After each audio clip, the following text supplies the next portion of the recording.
आलिए रे आलिए। ओहो पापा, इतना बन ठन के कहाँ जा रहे हो?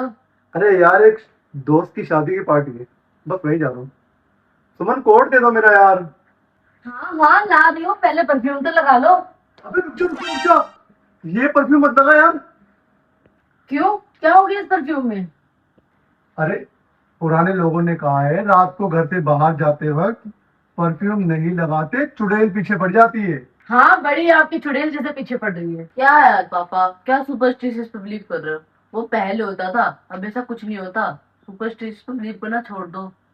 ओ पहलवान, ज्यादा स्मार्ट मत बन। यही परफ्यूम लगा के मैं पार्टी में गया था जहां तेरी माँ मेरे पीछे पड़ी थी।